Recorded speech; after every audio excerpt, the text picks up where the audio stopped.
Hey, what's up, y'all? This is Darien Dean, and you are hanging with GrownFolksMusic.com.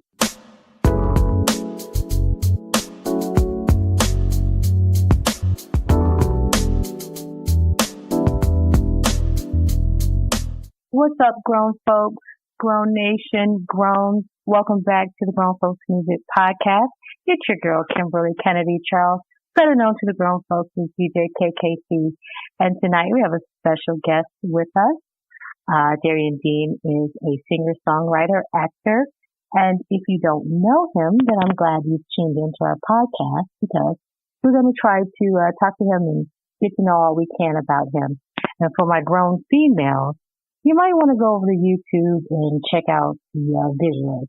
I'm not saying, but I'm just saying you won't be disappointed. Darien Dean, welcome to GrownFolksMusic.com. Thank you for having me. And now that's an introduction. See, that's how you want to be introduced to the world. You want people to, a little intrigue, a little bit of fun, you know what I mean? No, I really appreciate that. That's what's up. And thank you for having me, for real. No problem. Thank you for being here. I really just want to start off by talking about your background. First of all, I know you were raised in money earning Mount Vernon.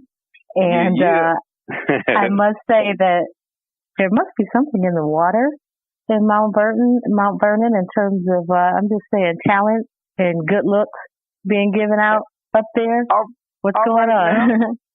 I'm just saying, LB, Darien Dean, Heavy D, something's going on. True, there's some stuff out here. I mean, it's funny because it's such a small area and it is kind of concentrated, but there's a lot of talented folks out here. I'm sure it's like that in a lot of different places, but, I know one of the things is coming up and watching other people blossom from here has probably been helpful. I watch people like Heavy D and LB and stuff like that come out of here and, it kind of is, it gives you almost like a roadmap. I mean, music is not that simple to give you a roadmap, but at least it gives you you can see that someone else has done it from your hood, and that definitely was helpful, and, there's just a lot of people really trying to make moves out here, even coming up. I really started off in a dance crew, really, we were a bunch of dancers and there were a lot of dance crews out of Mount Vernon and we used to go to different spots in the city and, battle it out with cats. So, I think it's just it's just a healthy spot to try and groom and get your talent on. And I rep for Mount Vernon. Definitely, I rep for the money earning for sure. That's what's up. Tell us how you talked about that you started off with dance crews. So how did you start down the musical side of your artistry, and who are some of your influences? Well, it's funny. When I was really, really young, and like most people, I definitely wanted to be a singer. Everybody wants to be Michael Jackson. Or every young boy wants to be Michael Jackson, I guess, when they're younger or whatever. And then, my voice changed and it was like, oh, I guess I'm not going to be Michael Jackson anymore, So, which was cool because at that point I was like going to be Michael and just dancing or whatever. But I was doing, dance and choreography and I was in a bunch of different dance crews and everything like that. And I started doing, choreography for, an R&B band and, hadn't sung in years at that point, but it was myself and another guy and they needed to have a 4-part harmony. And they were like, you think you guys could during the middle of the set come up and do these oohs or whatever? And I was like, I don't know. But we did. We got together on these oohs, me and my man, and the moment that happened, honestly, I've told this story before, but it was a different part of the stage, the lights shine brighter in that part and it was a little warmer. And I got the bug, I guess, from that point, I just felt like this feels right, and I started my journey from there. I actually started writing again and started trying to learn my voice again, because now I have to learn this new voice that has a little bit of bass in the bottom and, and that I haven't used in a really long time. So that's what I did from that point. So how did you get to the point of being a recording artist?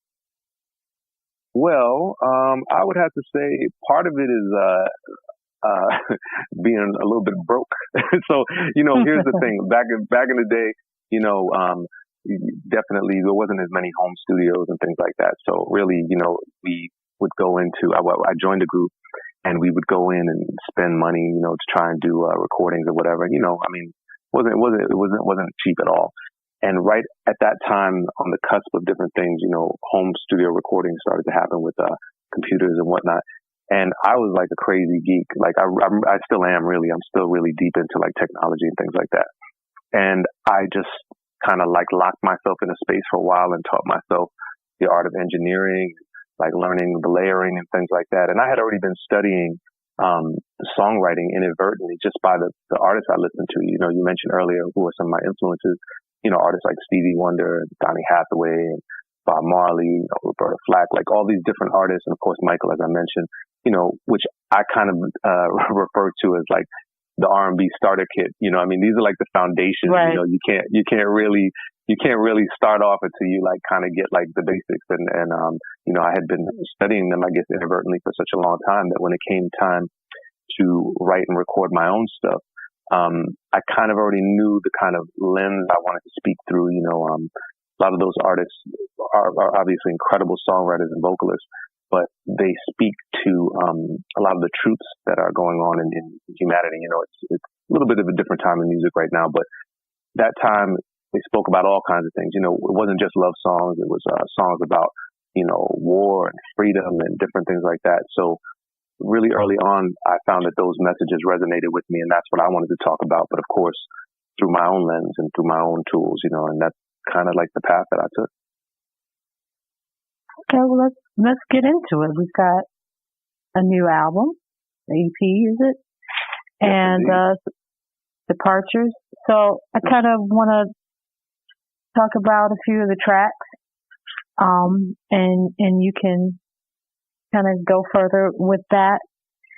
Harmless. Now, we at Grown Folks Music consider that song a direct shout out. Right, because right. As soon as you open your mouth, you say, this is Grown Folks Music, baby. Absolutely. That's real. Yeah. That's real.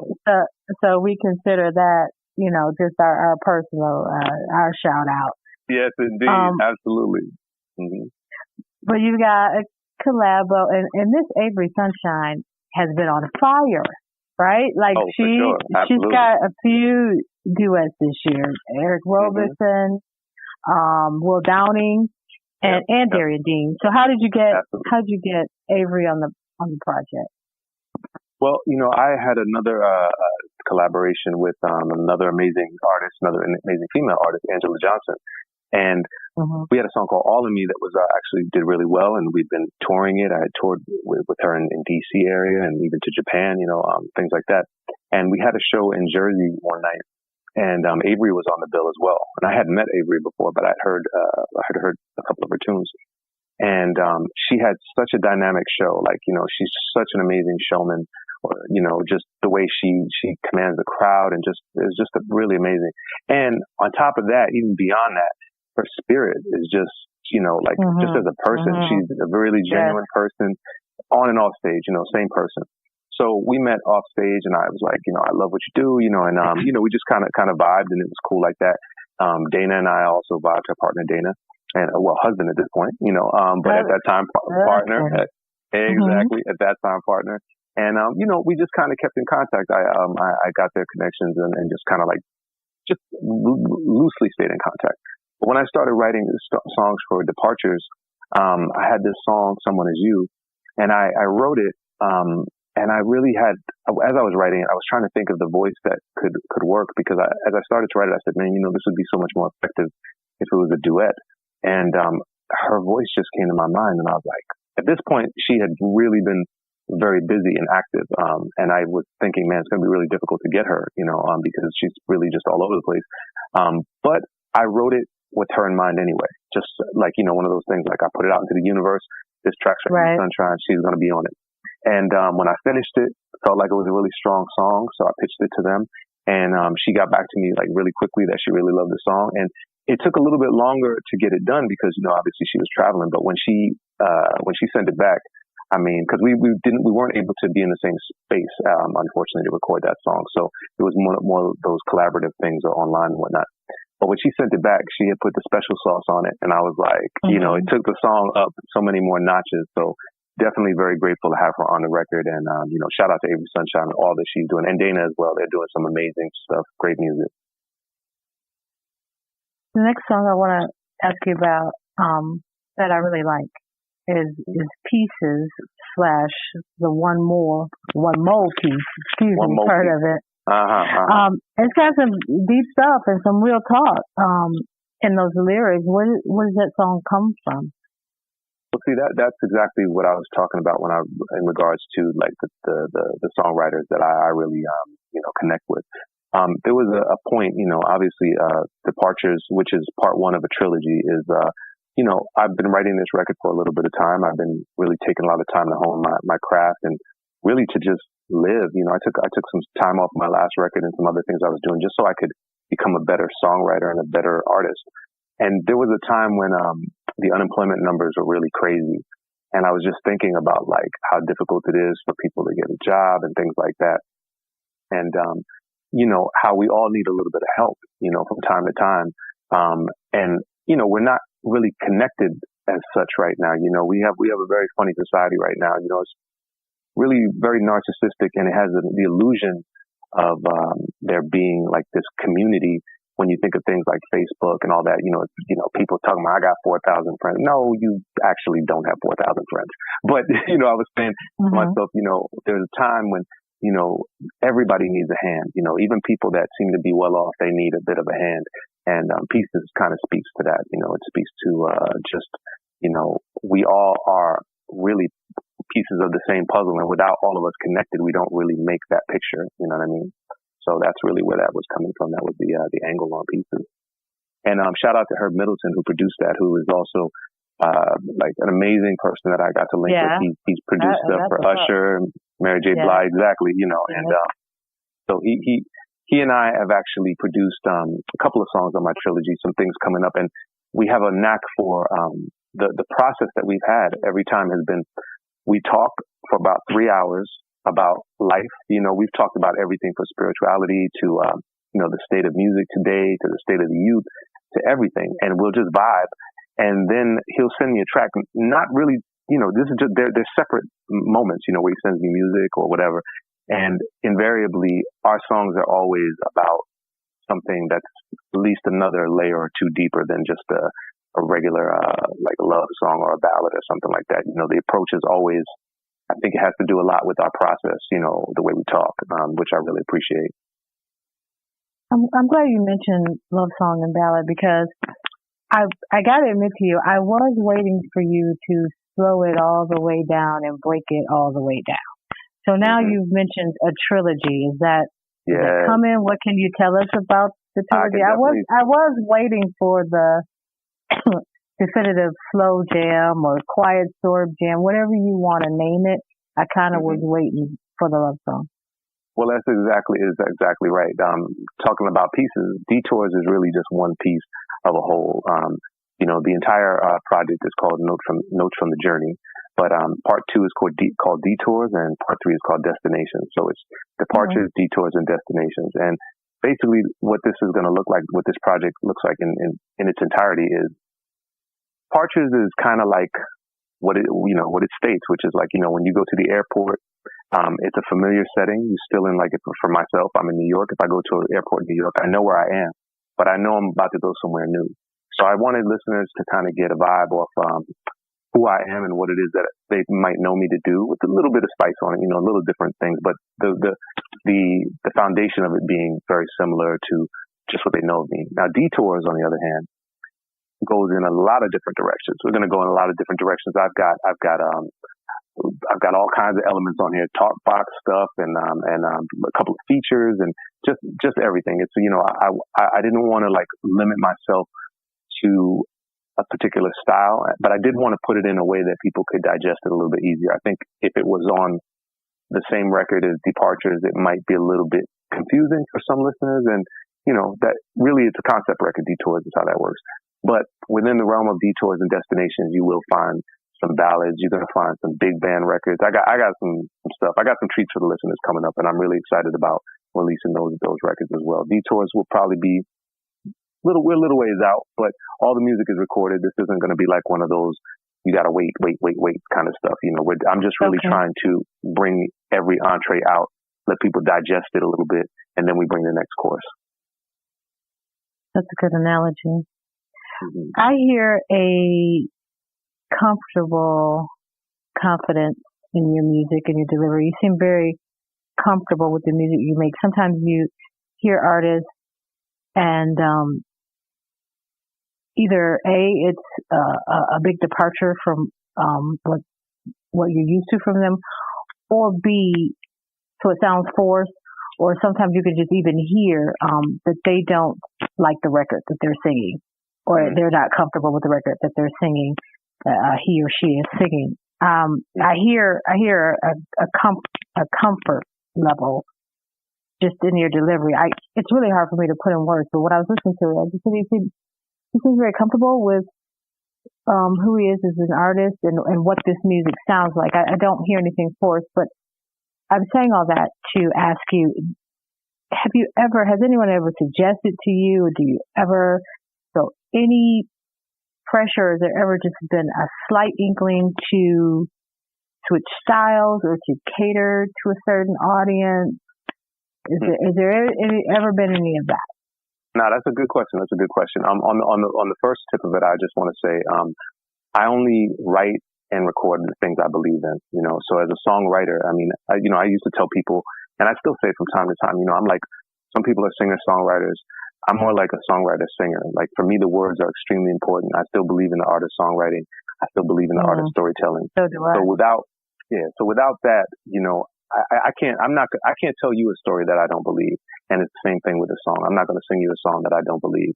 And that's not to say that sometimes I'll do something and it doesn't work. I mean, over the course of the years, I've definitely tried different things. And then when I say that, they've always been my things, but I've definitely tried different things. But to speak to what you were saying, I've been in the studio and definitely I've had people tell me, especially with where R&B and soul music is right now, it's probably one of the least commercially viable forms right now, unfortunately. And I have my theories on why that is.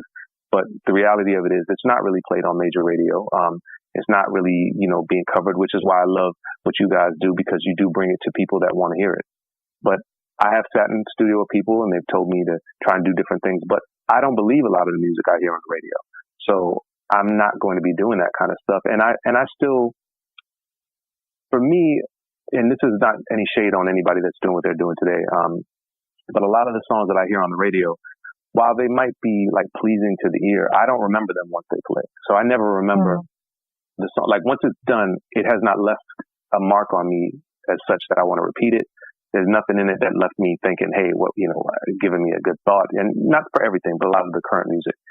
So I just really don't want to make that kind of music. So when people kind of like in different environments tell me, hey, maybe you should try and do this, that, and the other thing, there's really no interest in it. I mean, I have expanded my sound, but it's mostly been with people that have a like-minded mindset of like what foundational elements are, which are things like a hook that you might want to repeat, a melody that just is like, stuck in your head. Whether you remember the words or not is not even important. Just the fact that you remember that melody, whether it moves you, if it moves your soul, whether it's the warmth of the instruments or the warmth of the vocal or the content of the lyrics. Like, these are the things that are important to me. Making like a beat that, like bangs all crazy and, I mean, it's great. I'm not mad at that, but without the rest of it, it's just, to me, it's like fast food. It's going to be like something that, you're going to really quickly get, but it's not going to really aid and it's not going to do anything nutritional for your body. So I want to make food that people, want to return to. And you know what? Maybe it takes a little bit longer to digest it, but it's better for you. To me, you know what I mean? In my opinion. We touched on this a little bit in a previous conversation about you've gotten a really warm reception overseas. Mm-hmm. But so, I kind of want to talk about that. And well, you're not as known here in the States, and just why do you think that is? And that's part one of the question, and part two is there a difference in the music connoisseur or in the concert goer, the audience? overseas. What's your take on, um, or is it just not? It's not even you, right? Like, is there? You spoke on it just a few minutes ago. Is there just not a lane right now, a public lane for this whole jazz soul, indie soul? Is it just not a room for it right now that people can enter into? Well, it's to me, there's a lot of levels to this. One of the levels is that there is a little bit of a difference in the connoisseur overseas. I'm not going to lie to you. I do find that people in Europe and Asia, they are really into live music. They have, not only will they have their favorite vocalist. Like here, I think people are really into the vocalist. They'll be like, oh, Bilal's my favorite singer, or this one or that one, and I use Bilal because I just saw him recently and he's amazing. But the point is, the people in Europe would know his whole band, and they would be like, oh, they would literally, they might come to see Bilal, but they will go to get the signature of whoever's playing drums for him, and they've like followed the drummer, and they put comments on the YouTube page of the drummer. Like when he travels, or a lot of these artists travel, everyone in the band is a star. Whereas here, the live music element is not as appreciated on some levels. One person overseas told me that we're spoiled for choice. They said, you guys have so many things that you can do at any time that you're spoiled for choice. I don't know if it's that, but what I will say is the other level for me is the venues in the U.S. and a lot of venues, I guess, and I'm going to speak to New York specifically right now. They just don't compensate artists well enough to bring a 5-piece band, and that in turn then becomes a situation where the crowds here don't see live music often, so they can't develop an appreciation for it. You know what I mean? So they're all kind of tied together. I've never thought about it like that, but you're really right, because it is a predicament. The artist has to tour, do some shows to make money, but then he or she ends up with the TV track because, like you said, the compensation isn't enough to bring everybody on the road and really get that full experience. And we've moved from so many different spaces. I mean, now you've got DJs that are just a DJ will come in and they're making tons of money, and they won't book the same like the DJ who's playing these records that people are dancing to. They won't book the actual artists that sing it, which is really kind of crazy, So it's been difficult. Like, I mean, of course, I love my city, of course, and I love it in the U.S., etc. But it does make it difficult when you're trying to present the kind of music that I'm trying to make. It's rich with a lot of instrumentation, especially the live shows we try to go in. So TV tracks really isn't a good representation for it. And, it makes it so that, I do far fewer shows here, of course. I'm not really sure how we change this because, again, it a lot of it boils down to economics. I know I'm not the only person that's in this boat. There's a lot of other my peers that have the same thing, and they have to travel to do different things. And the last part of it, without being too long-winded, which I think I'm too late for that now, is you never appreciate what's home. It's kind of like I have people that will come to visit New York, and they've probably seen more of the the quote-unquote must-see things in New York because once they get here, they got to see it. It's like, oh, I got to see the Statue of Liberty. I got to see this. I got to see that, because it's not something that they can just look at and be like, I'll see it anytime. And I think oftentimes people in the U.S. or U.S. artists, will be like, oh, that's just Darien. He lives here. Or that's just so-and-so. You know what I mean? And so when I travel, a lot of times I find that people are waiting for me to get there. They're like, oh, when are you coming back? And that's the thing as well. It's, the supply and demand kind of laws, I guess, in addition.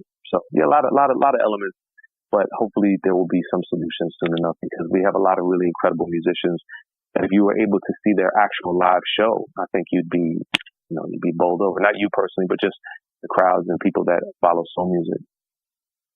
Right. Excuse me. Can we get into some fun stuff? Yeah, let's do it. What I think are fun questions? Okay. Nope. What's your favorite song ever? Ooh, this is a rough one. It depends. I'm going to just use this one because it came to my head first. There's a Stevie Wonder song on the Jungle Fever soundtrack called Make Sure You're Sure. And that song, it just has such a mood to it. I remember listening to that song, and I mean, you know, I'm not somebody who, I know a lot of people will listen to one song continuously and that'd just be their thing. I'm not really one of those people. Like, I'll listen to a song and then some other stuff, and I might go back to it. But I remember having this thing on loop. Probably could have been for hours, just like letting it loop, and it just almost having a psychedelic effect on my mind, like just all the layers to it. I heard different things every time it plays through, you know, and the richness of his voice and the writing, and just I just love that song. Love that song. I'm gonna have to listen to it after this interview. Yep, that's what I'm gonna have to do. That's what I'm doing. That's what I'm doing. Mm-hmm. What is your guilty pleasure song? And by that I mean it's a song that may not be adding a lot of nutritional value to the musical plate. It may be a song that could be just maybe for the kids. But when it comes on, you like it, or you may have even added it to your playlist. Rihanna, bitch, better have my money. That joint right there, I hate to say it. I hate to say it, but it's like, brah, brah, brah. I'm just like, yes, brah, brah, brah, yes. Yeah, no, I can't front. And, you know, like, I envy certain people's delivery. Like, everybody, you know, every song doesn't have to be sung incredibly well. That song is executed just so well, like, I believe it. I'm like if she can, I would give her my money. Don't act like you forgot. Yeah. I would give her the money. I'd be like, no, I did not forget. I have it. Here's your money. Song. So yeah, brah, brah, brah, definitely all day. Bitch better have my money, no doubt. That's funny, because I kind of feel that way about this Cardi B song that's out right now. Is it Bodak? Cardi B, you got a real guilty pleasure. Oh my Lord, you went guilty, like yo, all the way. Like Cardi B, woo! What's the song? B. I wouldn't even know. So I know. I think it's called. I believe the official title is Bodak Yellow. I think like Kodak, but Bodak Yellow. I know the words to something. I think that's the official name of the song. And the song is on, like, she's really burning up the charts, and she's rising with that song. But it's just funny. I was gonna say I will play it later, but I can't play it right after "Make Sure" by Stevie Wonder. I feel like if I do it, the universe might explode. I might cause a time rift. You have to play the Rihanna joint, and then play that, and they work. Oh, okay. They work together. Oh, okay. Oh, then in that case, I got to check it out. Yeah, that's what's up. Yeah, and they work together. And when you hear it, you're like, I know I've heard a car recently driving down the street like bumping. I know okay, one of them joints. Because it's out right now. What's your favorite song lyric? Oh, I got to dig for that one then.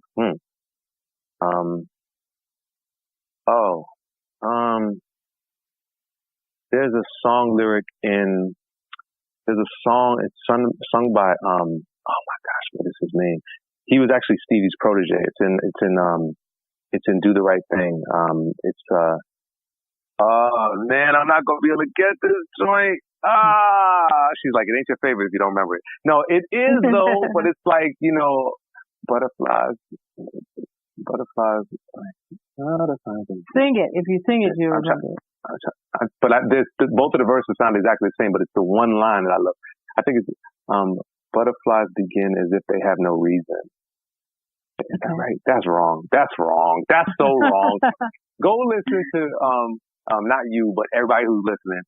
Go back and listen to a song on Do the Right Thing soundtrack called I Can Only Be Me. That's the joint. Oh, that's the School Days. That's the School Days. Oh, my bad. School Days. My bad. Yeah, I can't think of the artist's name. Yeah, but he is a Stevie protege. Yeah. Yeah, but it was written by Stevie. But that I love the progression of that lyric. I love it. It's just it's so pretty. Even the melody of it. But I love that. Otherwise it'd probably be like 9 out of 10 songs from Bob. Like Bob's lyrics for me are always like they're just Bob Marley. They're just. Man, that's always powerful, which is crazy because whenever he speaks, it's like whenever he spoke, it was always like anything could have been a song lyric. You know, everything had so much just intelligence and so much perspective just wrapped up into just the way the man would talk. So, it's no doubt that obviously the lyrics came across like that. And yeah, that's how I felt about like most everything from him is like that for me. So is he your favorite male artist? Because that's my next question. Do you have a favorite male artist? No, I mean, I would still probably, Bob Marley's my favorite male artist when it comes to, the power of the written word. There's a lot of things that he was able to accomplish with songwriting and delivery. And even when I think, because my background is Jamaican, so like half my family lives in Jamaica. So even when I think about all the many different islands in the Caribbean and things like that, Jamaica is huge. Like a big part of that is really Bob Marley. You could say reggae, sure, but a lot of it is Bob Marley. I mean, to this day, when you land and you're walking around, there'll be little speakers in the ground playing all kind of Bob Marley music all the time. Oh wow! So I I've taken big note of that. He's like, I mean, yeah, it's amazing, and it's even amazing when I think about like the vibe that he was able to set with songs. I mean, you have all kinds of people visiting Jamaica, and that music puts people in the same mood. It's not like dancehall.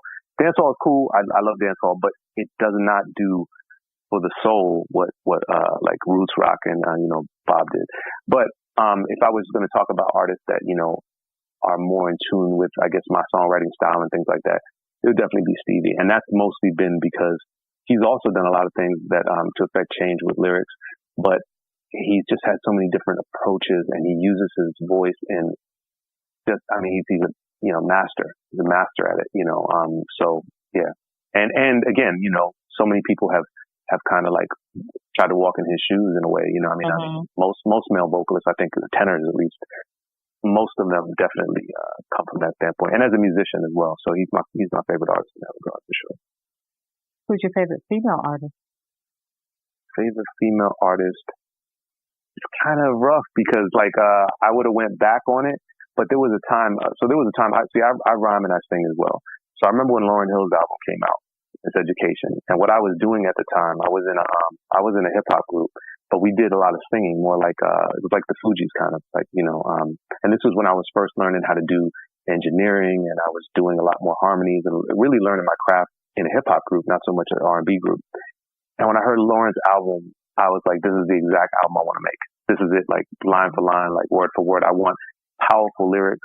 I want excellent songwriting. I want amazing melodies, church vocals, doo-wop vocals, hip hop. It just encompassed so many different styles and did it well. Just did it well. But that being said, it's a little hard because, as we move forward, I think she's maybe kind of strayed a little bit. But I would say that's one of my like, if I was going to model it off anything, like she put together a roadmap for combining. You have a lot of rappers that sing now. I mean, that's like commonplace.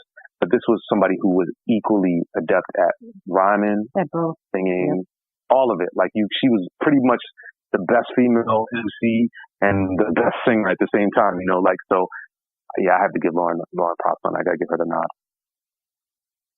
What's the most surprising song that people who really know you, what's the most surprising song on your playlist? My playlist. Bitch better have my money. probably most people would be like, they'd be like, yo, this really, dude? Like it just come out of nowhere. That's some joint I would run to. Mostly my playlists are like, I'm going to be honest, my playlists mostly are hip hop. I honestly don't listen to as much soul music because when I'm writing, which is pretty much all the time, I try to not, let's be say, influenced by anything that's yeah. Right, I get it. It's like before you know it, it's in your head. It's like, and you think you wrote it. I'd be like, man, that's so dope. I wrote that. And then you're like, wait, no.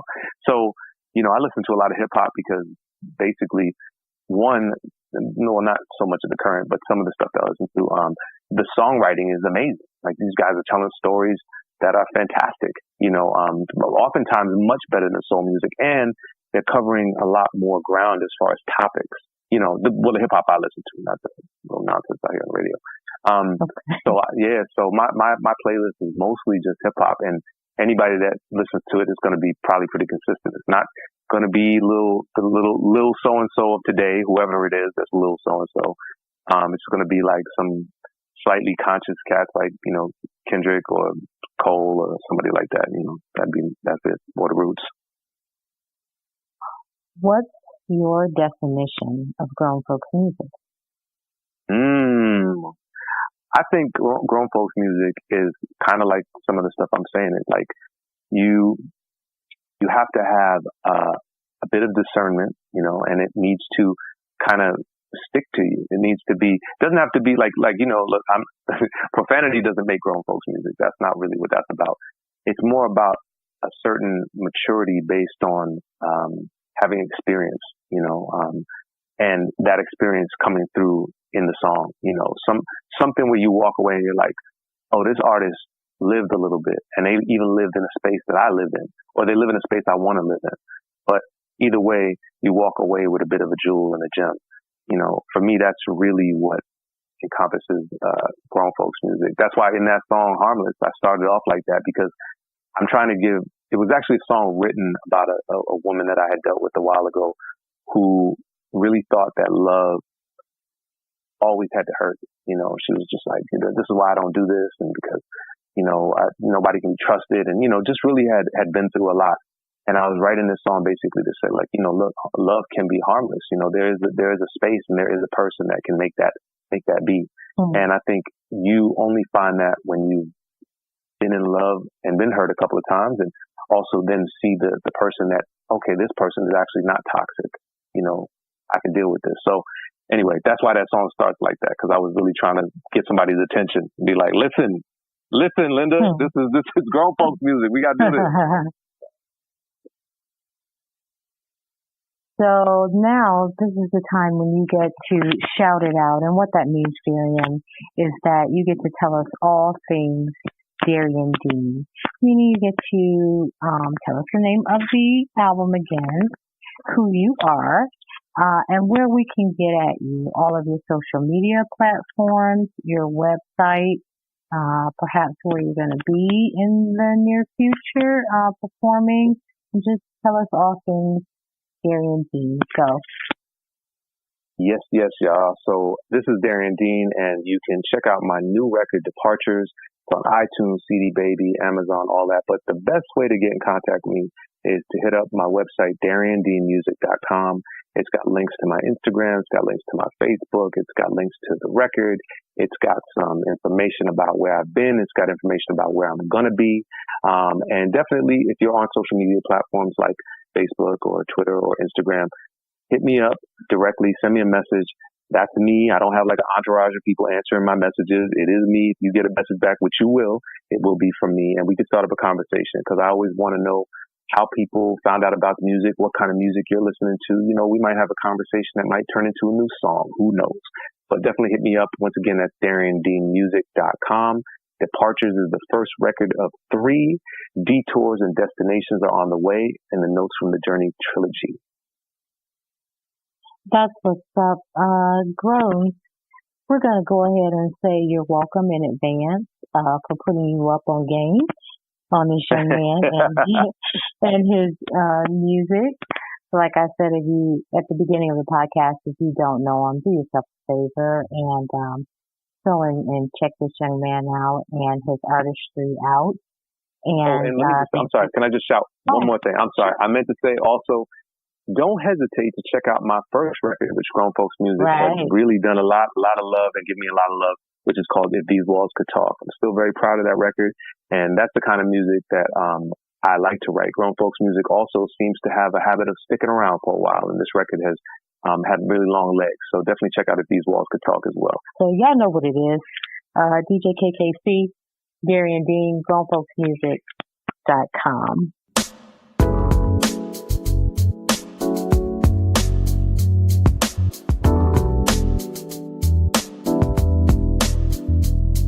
GrownFolksMusic.com